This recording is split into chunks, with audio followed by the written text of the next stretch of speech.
Hi, so this is a short video about addiction.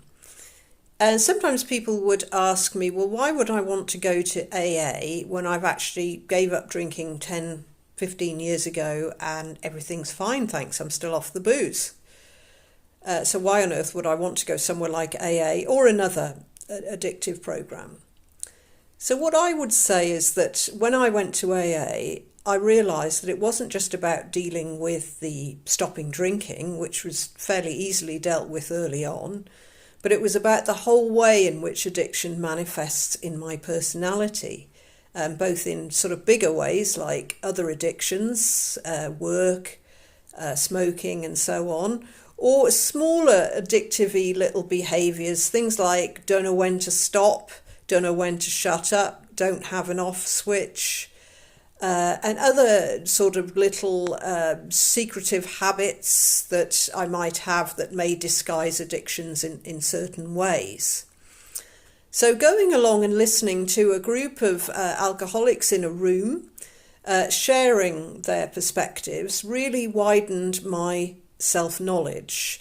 And of course, sometimes it's easier to see things in other people first than yourself. And they say in AA, listen to the similarities rather than the differences. And in that way, you can begin to identify with areas that might need a bit of attention in one's own life. Also, sitting in a group, listening to people's stories honestly, helps to break down taboos. So I thought I was an honest person when I went to AA. I've been years in therapy and that sort of thing.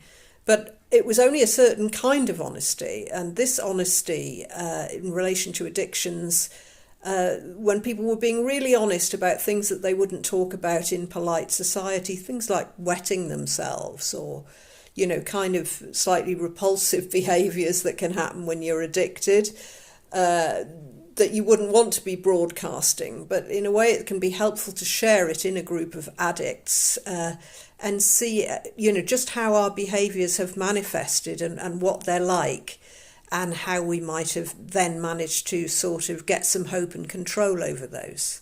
So we're as sick as our secrets, as they say in AA, and by sharing some of these we can really gain some insight, and that's very, very helpful.